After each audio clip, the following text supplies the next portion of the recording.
4 llamados a las misiones. Esta es una casa misionera y es pecado que pase un culto sin hablar de misiones.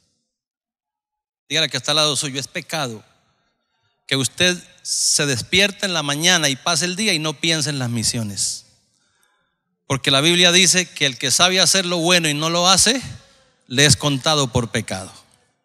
¿Cuántos pecadores hay aquí que levanten la mano para que hagan la oración de fe y se arrepientan? Creo que es una temporada de aceleramiento de parte del corazón de Dios. ¿Cuántos creen que el Señor está que viene? ¿Y cuántos lo esperan? Amén. Así que los que lo esperamos estamos trabajando urgidos para llevar personas a los pies de Cristo Jesús. Amén. Levante la mano y diga conmigo: Señor, dispongo mi corazón, dispongo mis oídos para recibir tu palabra, dispongo todo mi ser para obedecerla y que tu reino venga y se haga tu voluntad en la tierra como en el cielo. Amén y amén. Normalmente todo ser humano que ya ha oído la palabra, y sobre todo en esta casa, siempre se habla de propósito, se habla de visión, se habla de enfoque.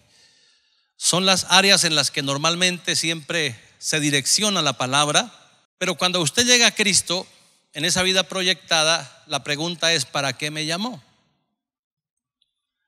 Y la Biblia nos habla que cuando el Señor llamó a Pedro, que estaba pescando en sus tareas cotidianas, el Señor le dice: sígueme y te haré pescador de hombres. Me habla de dos cosas: seguirlo. ¿Qué significa seguir? Ser a la imagen de Él, aprender de Él para ser como Él. Pero la segunda palabra es: te haré pescador de hombres. Quiere decir que el llamado es para que nosotros seamos como Él, pero para que ayudemos a otros a que también sean como Él. Amén. Entonces vamos a hablar de un texto muy conocido, Mateo capítulo 28, verso 18 al 20. Dice: y Jesús se acercó y les habló diciendo: toda potestad me es dada en el cielo y en la tierra. Por tanto, id y haced discípulos a todas las naciones, bautizándolos en el nombre del Padre y del Hijo y del Espíritu Santo, y enseñándoles que guarden todas las cosas que os he mandado, y aquí yo estoy con vosotros todos los días hasta el fin del mundo. Hay algo interesante acá. Cuando el Señor comisiona a sus discípulos, ya han pasado 3 años y medio de formación, de experiencia, de fe, de adversidades, de alegrías, de logros, de muchas cosas han vivenciado, pero ahora Él muere y resucita y se los encuentra de nuevo para comisionarlos, y les dice la investidura que está depositada en su vida. Dice: toda potestad me es dada en el cielo y en la tierra. Es decir, tengo la autoridad. Y cuando habla de autoridad está hablando de poder, está hablando de dominio. Y como Él tiene el poder y tiene el dominio, entonces ahora comisiona a sus discípulos para que ellos los representen, y también les habla de geografía a todas las naciones de la tierra. Es decir, una proyección de la visión de alcance mundial. Mas sin embargo, Él les cuenta de la investidura que tienen, la autoridad, para que ellos entiendan que no están desprovistos, para que ellos entiendan que deben tener confianza a pesar de la adversidad. Y en esta tarea misionera, como ya mencioné, Dios me envió hace 13 años a la ciudad de Ibarra, Ecuador. Una ciudad bastante religiosa. Más o menos cada 4 o 5 cuadras de la ciudad hay una iglesia tradicional, para que usted tenga idea de lo religioso que es. Y también hay mucha xenofobia hacia el colombiano. El colombiano es ladrón, el colombiano es narcotraficante, el colombiano es violador. Todo lo malo, calificativos que le pueden dar a una persona, lo tienen los colombianos. Vivimos experiencias como ir al mercado y que nos digan: no le vendo porque usted es colombiano. cosas como esas. Para poder rentar una casa de alquiler es una situación bastante complicada. Entonces, en esta situación hubo momentos en los cuales uno piensa en renunciar. Dios mío, ¿qué hago? Todo está en contra. Pero siempre está la palabra: toda autoridad me es dada y ahora los delego. Y esa autoridad está en nosotros. Y aunque la gente dice no te abro puertas, hay uno que dice yo tengo la llave de David y puedo abrir puertas donde nadie las abre y las puedo cerrar donde nadie las puede cerrar. Y comenzamos el trabajo misionero. Hoy estaba cantando por acá el pastor William. ¿Qué se me hizo William? William me acompañó en ese inicio. Hubo noches donde él era el que cantaba y yo era el público. Y después cambiábamos. Él se sentaba y yo le predicaba a William. Ese era el público que tuvimos algunas noches. Pero gloria a Dios, ¿dónde está William? Quisiera verlo, porque con él vivimos experiencias hermosas y él puede contar todas las situaciones. Mas sin embargo, hoy estoy aquí diciéndole: Dios es bueno, Dios es fiel y su palabra es una realidad que se ha cumplido en nosotros y que vemos como el respaldo de Dios, porque la autoridad de Dios, el poder de Dios y la investidura de Dios para su iglesia es una realidad. Y entonces la fuerza en esos momentos que uno quiere renunciar, que uno quiere retroceder, recuerdo la palabra y recuerdo la vida de mi pastor. Y entonces los testimonios: yo caminaba por la selva. Bueno, yo no he caminado por la selva. Yo salí con mis hijos, hablando del pastor, con mis hijos pequeños en una aventura misionera, caminando por la selva, caminando o viajando en pequeños barquitos que le daban, dicen en Ecuador, el aventón. Aquí creo que es la cola, si todavía se le dice así, ¿verdad? Y así logró lo que hoy conocemos como Centro Cristiano. Esas son inyecciones de fuerzas para nosotros. Quiero decirles que la tarea misionera no es fácil, es difícil, pero es posible con Dios. Es posible, porque el Señor está diciendo a todas las naciones. Y dije que iba a compartir 4 llamados. El primer llamado es de Dios.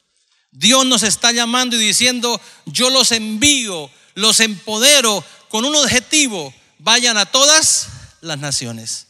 Y cuando nos habla de naciones, involucra raza, involucra idiomas, involucra costumbres con las cuales nosotros tenemos que trabajar. Siempre que vengo a Cúcuta me dicen: ¿y qué tal es el cuy? Y todos le tienen miedo al cuy. A mí ya me gusta el cuy. ¿Pero por qué me gusta? Porque amo las misiones.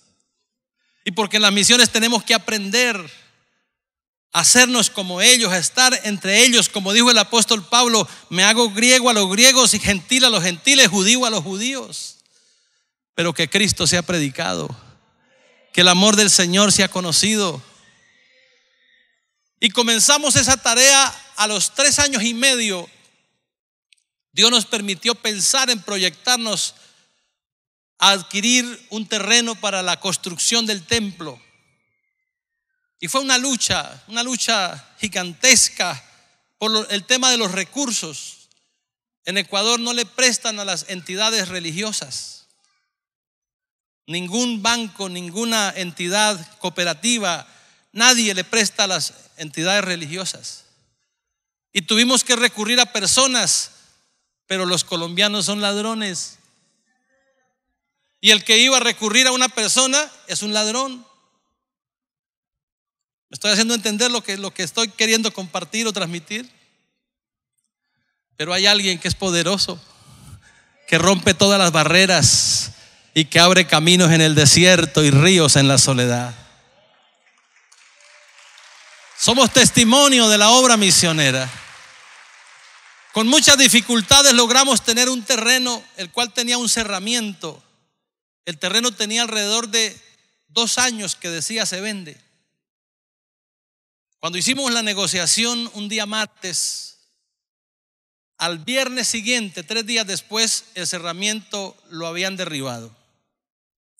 Se enteraron que era para construir una iglesia cristiana y derribaron el cerramiento. Los pocos hermanos que habían dijeron: pastor, se complicó la cosa, está difícil, ya vimos la oposición que hay. Le dije: yo recuerdo la frase de mi padre, que también es pastor, o era pastor porque murió el 24 de diciembre del año pasado, que él decía: entre más bravo el toro, mejor es la corrida.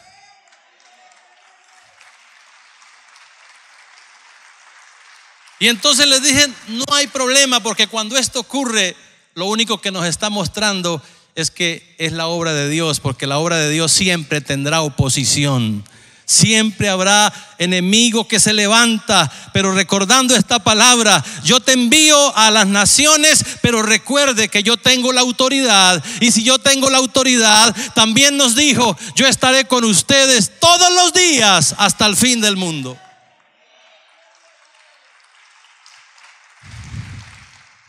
Entonces hay un llamado de arriba. Dígale al que está al lado suyo: las misiones tienen un llamado de arriba, pero las misiones también tienen un llamado de abajo. En Lucas 16 nos cuenta la historia de el rico y Lázaro. 2 personajes, uno que tenía mucho dinero, otro que era en precariedad de vida, y que los dos murieron. Y allí se encuentran con la eternidad. El rico fue a un lugar de tormento llamado Hades. Y quiero hacer referencia a algo: no por ser rico se fue allá, sencillamente porque no recibió la palabra ni a Cristo en su corazón, porque no se encaminó en la ruta correcta. Pero también muere el mendigo, y él va al seno de Abraham, dice la palabra. Pero desde el infierno, escúcheme esto. Alguna vez prediqué en la iglesia pastor un tema que lo titulé: 7 cosas que hay en la iglesia, en el infierno, que deberían estar en la iglesia. Escúcheme eso: 7 cosas que hay en el infierno que deberían de estar en la iglesia, basado en la parábola de el rico y Lázaro. Porque en el infierno hay un clamor incesante: que alguien vaya a predicarle a mis hermanos, que alguien se mueva, así sea de los muertos, pero que hagan algo por mi familia, que hagan algo por el entorno. El infierno grita para que nosotros hagamos misiones. El cielo manda y el infierno grita. Pero también hay un llamado desde afuera. Hay gente que clama en su manera de expresarse, en su manera del conocer a Dios o de pensar que se acercan a Dios. Ellos dicen: Señor, y terminan como el programa cómico del Chapulín Colorado: ¿y ahora quién podrá ayudarme? No saben dirigirse a Dios, pero claman que alguien venga a ayudarnos. Recuerdo en pandemia, llevábamos 3 semanas en el momento cuando cerraron todo, que no se podía salir para ningún lado. Los únicos que se movían allí en la ciudad eran los médicos, para que fueran a atender en el hospital y en las clínicas, y todos los demás confinados. 3 semanas. En la ciudad donde vivo no había muchos casos. En Guayaquil los muertos caían en las calles. Fue una cosa impresionante. En unas 2 semanas murieron más de 3,000 personas por el COVID en Guayaquil. Y esto provocó que en todo el Ecuador hubiera conmoción, y había muchas más restricciones en todo este tema del confinamiento. Y entonces nosotros, con la iglesia cerrada, provoqué una reunión con la alcaldesa de la ciudad y con 2 concejales. Y le dije: ingeniera, quiero preguntarle algo. ¿Cuántos positivos de COVID hay en la ciudad? Me dijo: en el momento hay 7. Le dije: ingeniera, por 7 personas que dieron positivo a una enfermedad, nos tienen encerrados a todos. Y solamente a los médicos les permiten atender y estar en alerta por 7 personas que han dado positivo. Pero yo le hago una pregunta, señora alcaldesa. Si le hacemos un examen psicológico, depresivo, un examen de zozobra, de miedo a las personas, ¿cuántos cree que dan positivo? Y ella me dijo, toda la ciudad. Le dije, aquí estamos los médicos. Aquí estamos los médicos que podemos ayudar a solucionar el problema, que no son 7 positivos, que son más de 200,000 personas que están dando positivo a esta situación. Y nosotros tenemos la encomienda del Dios que formó al hombre y que puede transformar los corazones. Y somos los delegados, los comisionados para llevar las buenas noticias de salvación y para provocar que en nuestro entorno haya transformación.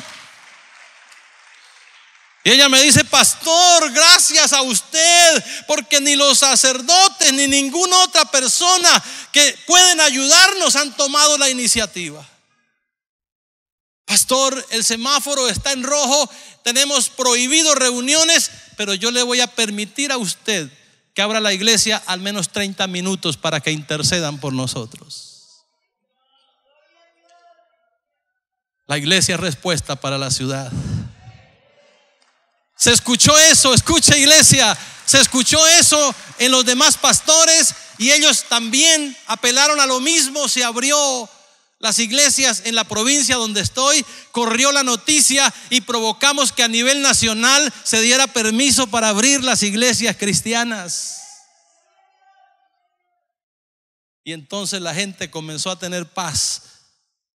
La alcaldesa me dice, pastor, en la primera semana, a los 8 días del confinamiento, un padrastro mató a su hijastra. Un hombre mató a su hijastra por la intolerancia familiar. En otro barrio hay disputas, hay peleas, no se tolera a la gente. Y entonces nosotros entramos con la palabra, hicimos un trabajo extraordinario y la iglesia, la pandemia, en lugar de anular la iglesia, fuimos levantados como Centro Cristiano Internacional para ser conocidos que somos respuesta a las naciones con la palabra de Dios que transforma y que cambia vidas. Hay un llamado de afuera, pero también hay un llamado de adentro. El apóstol Pablo dice, me es impuesta necesidad y ay de mí si no anuncio el evangelio. Si lo hago de buena voluntad, recompensa tendré. Y si no, me es impuesta necesidad. Yo le recomiendo a usted que le ha sido impuesta la necesidad, hágalo de buena voluntad porque hay recompensa del cielo.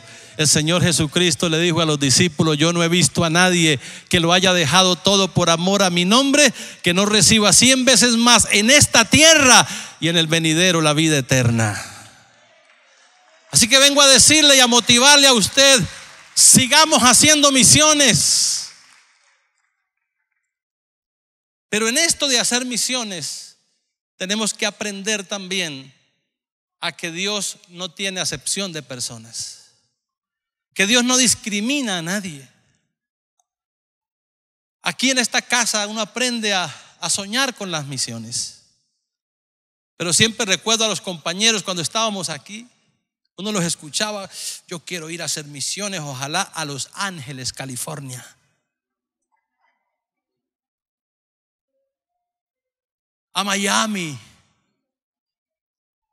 Y cuando el pastor me dice, tengo un proyecto internacional, yo dije, ¿a dónde será? Argentina, la Florida.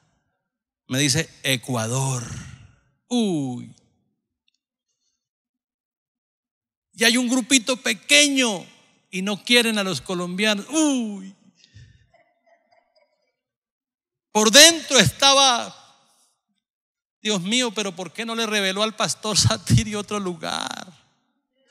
Él habla contigo, Señor, y tráteme bien. Pero yo le dije al pastor, tiene un sí. Porque he aprendido de él que decía, yo he decidido gastar la vida en Dios. Y mi esposa y yo decidimos gastar la vida en Dios. El pastor me dice, vaya hable, eso fue un viernes en la tarde. Me dice, vaya hable con su esposa, no me diga así, consulte con ella. Le dije, ¿para qué, pastor? Ya está decidido. Vaya hable con su esposa. Pastor, ya está decidido, yo soy un soldado. Vaya hable con su esposa. Bueno, pastor, yo voy a ir a hablar, pero sepa que tienes un sí. Más bien dígame, ¿y cuándo es, pastor? No sé si recuerda la frase que me dijo, ayer ya pasó y mañana no existe. Yo dije sí, pero no pensé que era tan rápido. Era viernes y me dijo, tus pasajes están para el martes. Hermano, me fui, como dice la canción del misionero, con 2 pares de zapatos. Y recordando aquel salmo que dice, irán llorando los que siembran la preciosa semilla, pero volverán con regocijo trayendo sus gavillas.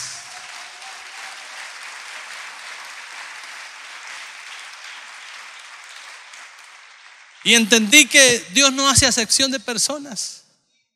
Somos nosotros los que a veces escogemos. Por ejemplo, nosotros en el trabajo de evangelismo que oramos, Señor, revélame el nombre de un amigo. ¿A quién de ustedes se le ha ocurrido decir, Señor, revélame el nombre de un endemoniado como el Gadareno con 2000 demonios por dentro? ¿Quién ha orado así para que Dios le revele el nombre de alguien así?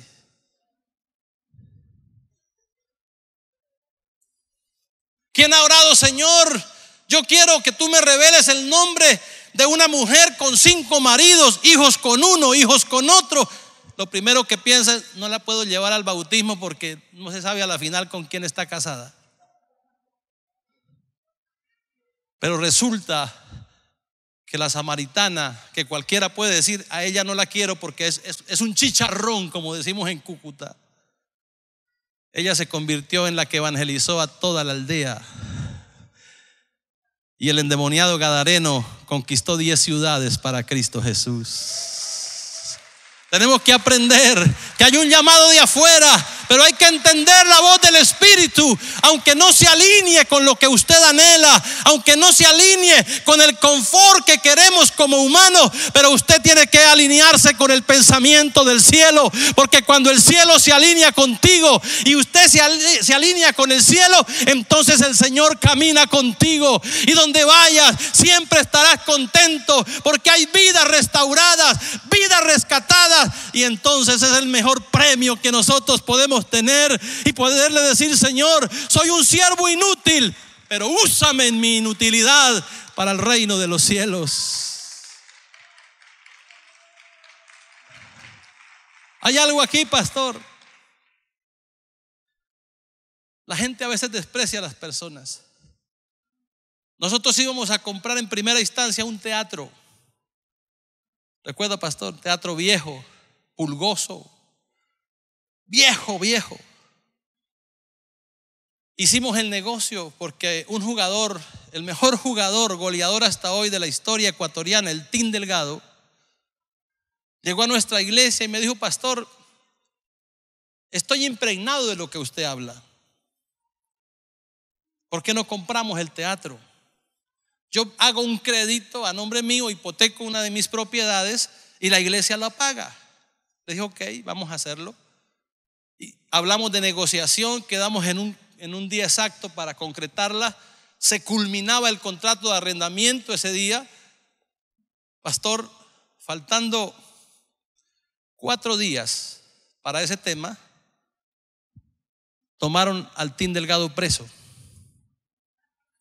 Y la propiedad que iba a embargar para el crédito se la embargó, pero la policía, la DIAN, el SRI se llama ya.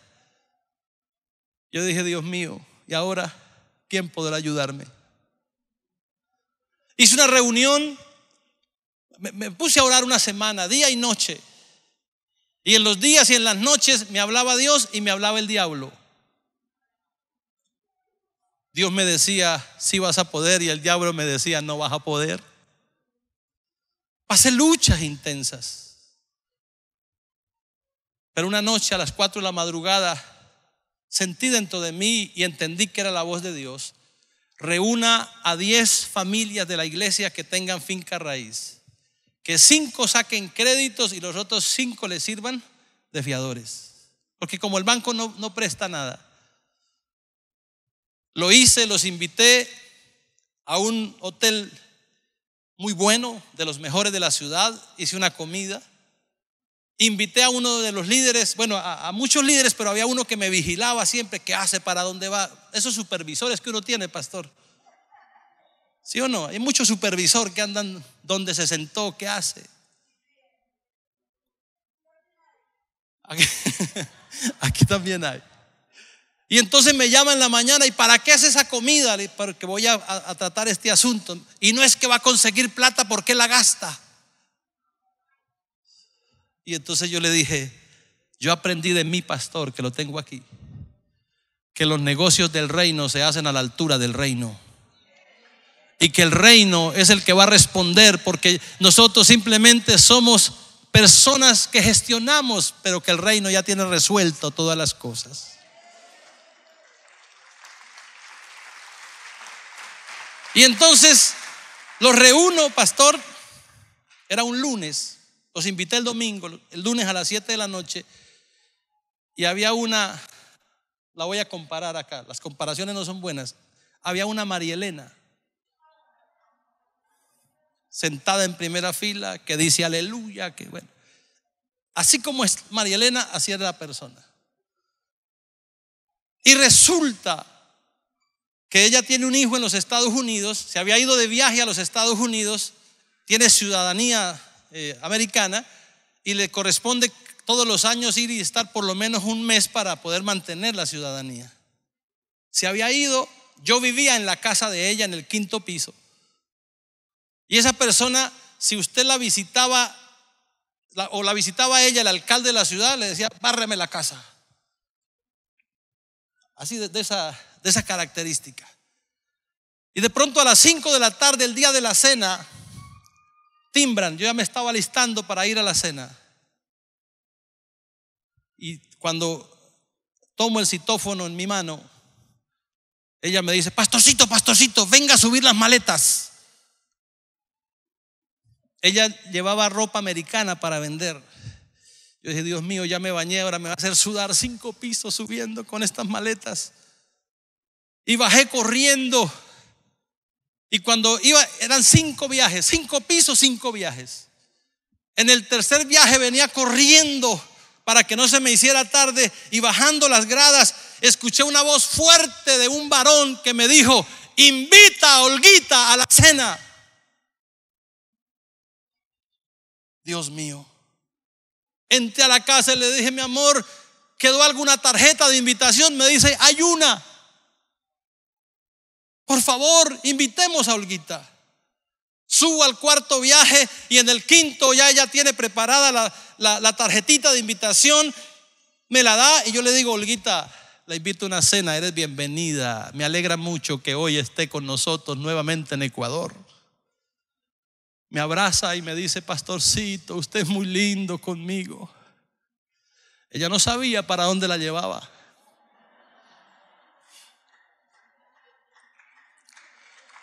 Pero resulta que esta mujer, los pastores de la ciudad, ya había estado en 7 iglesias, pastor. La habían sacado de la iglesia. Y un día, reunidos con los pastores, la mencionaron y dijeron: esa es una loca. Por eso la comparé.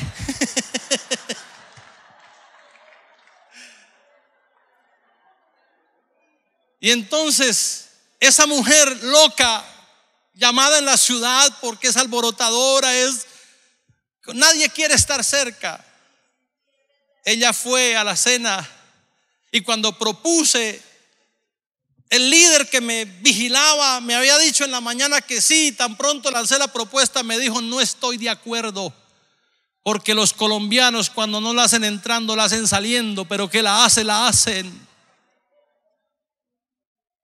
Y le pregunto al otro: y usted no, yo tampoco estoy de acuerdo, y usted no. Y yo ya estaba haciendo cuentas, como $1,000 los perdí, pastor, de la cena. Todos hablaron cuando de pronto la loca que estaba al frente de la mesa, todos tenían pareja por acá, pareja por acá. Yo estaba comandando la mesa y en el siguiente extremo estaba ella. Se levanta, le da un puño a la mesa y aquí le dicen tacaño al que no da, allá le dicen muco. Y le da un puño a la mesa y grita: manada de mucos.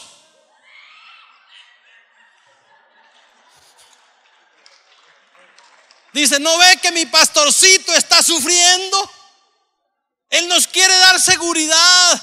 Nos están pidiendo el teatro. Hay que hacer algo. Pastor, no le ruegue a estos mucos. Yo tengo el edificio de 5 pisos y tengo hipoteca abierta. ¿Cuánto quiere, pastor?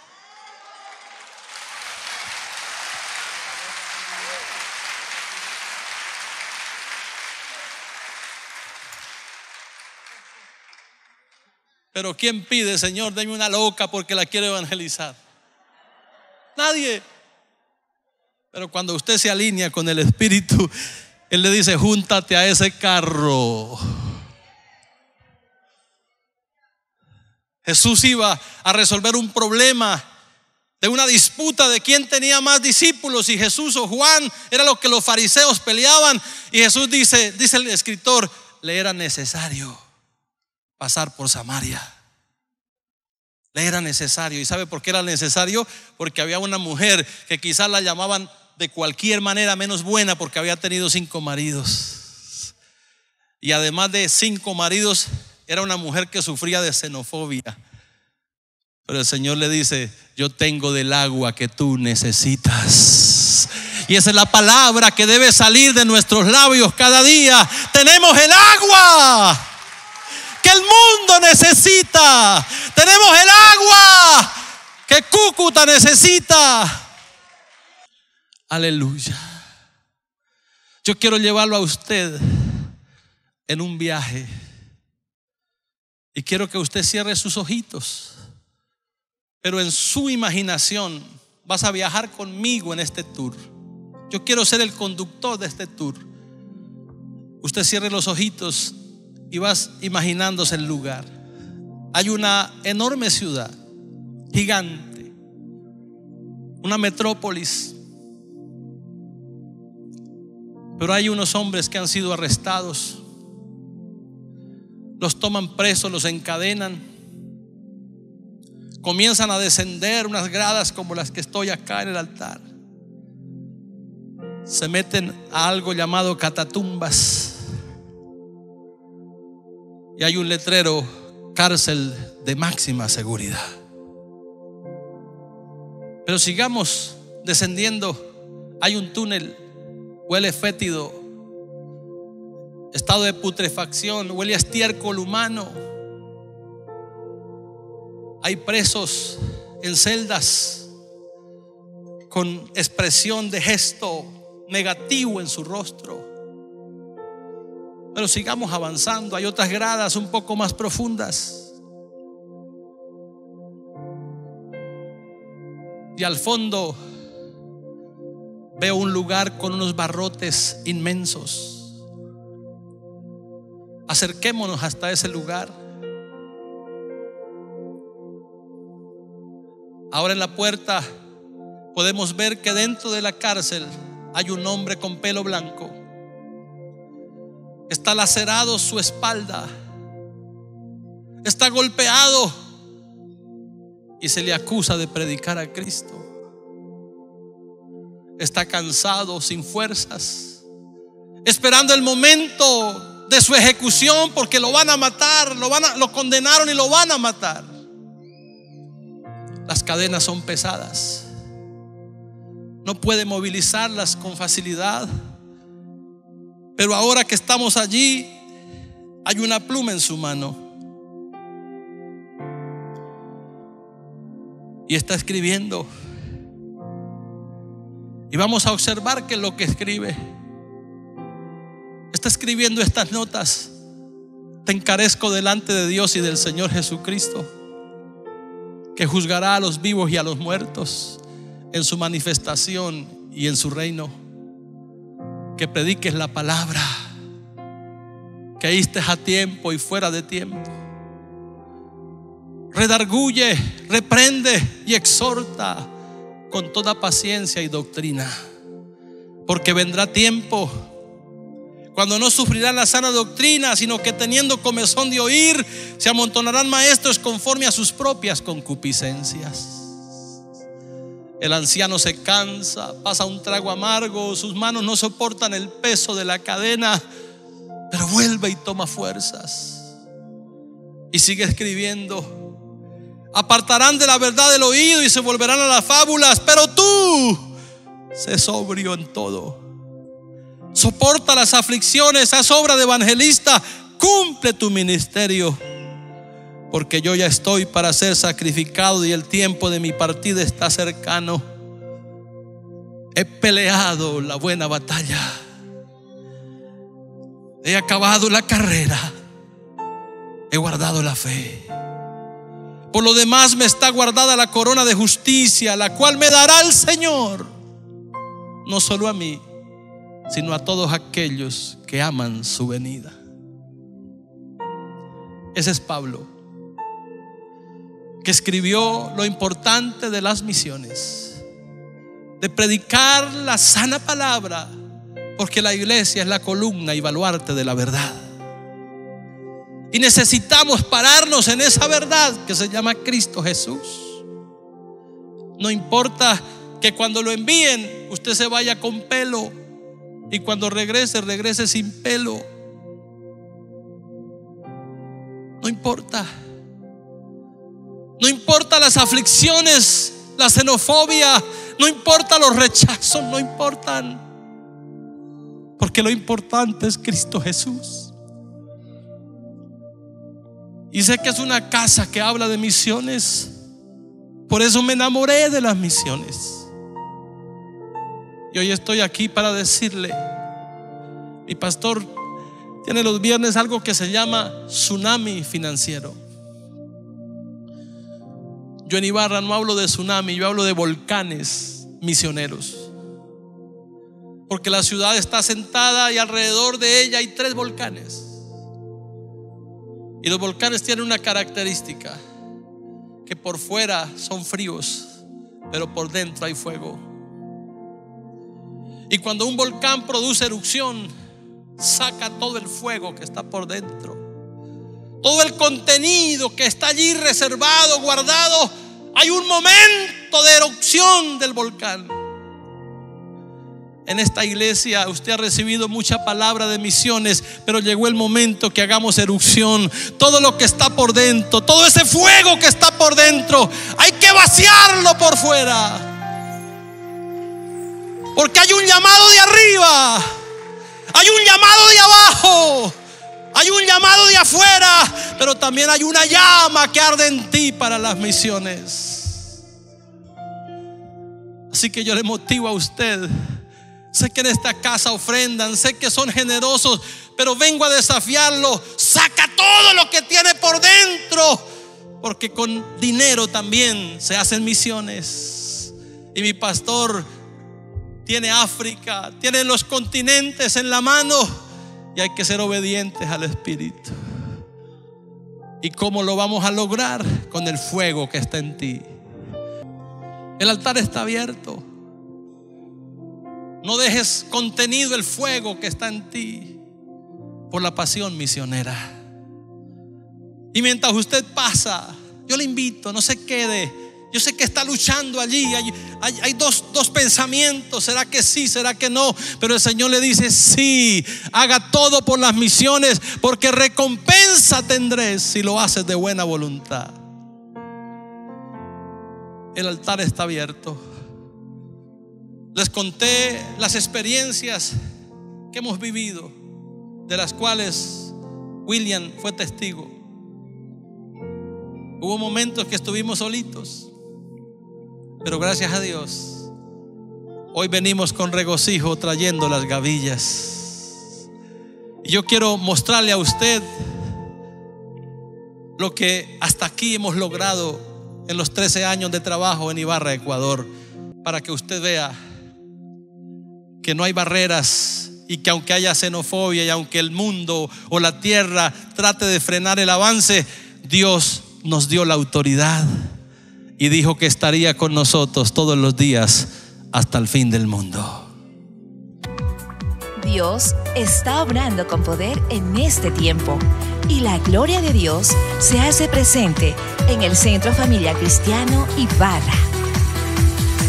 Somos un centro de adoración a Dios, un centro de revelación de la gloria de Dios, de demostración del poder de Dios y un centro de expansión del reino de los cielos. Liderada por el pastor y misionero Néstor Saavedra y bajo el manto sacerdotal del apóstol y misionero José Satirio dos Santos. Estamos desde el año 2008 cumpliendo la gran comisión, expandiendo el reino de los cielos en Ibarra, El Chamanal. Espíritu Santo se mueve en tu iglesia. Yo la visito.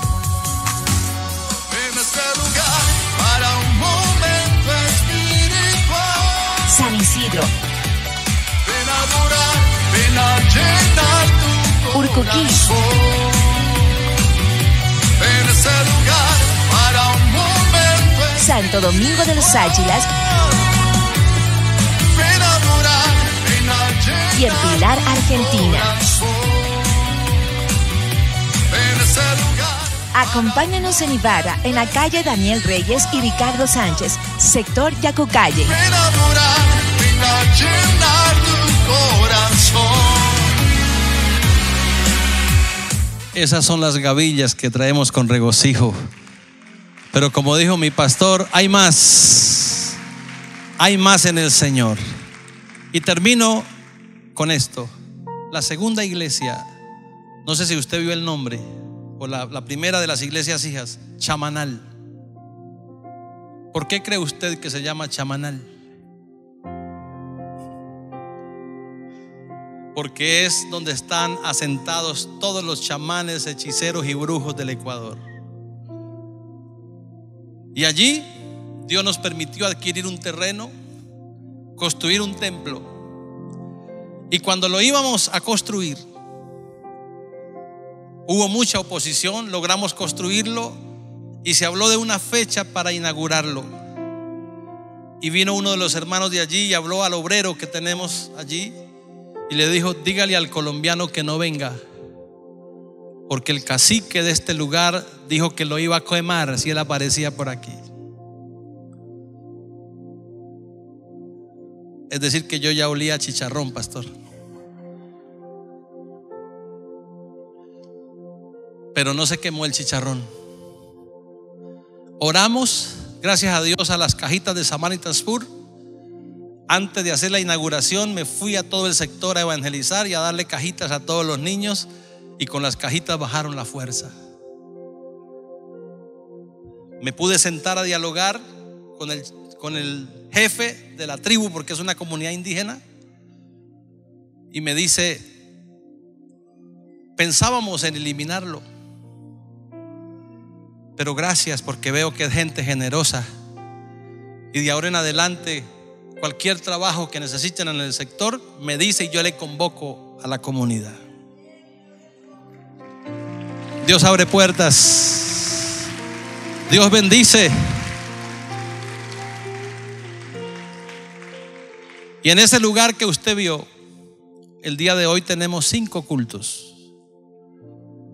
Estamos estrechos.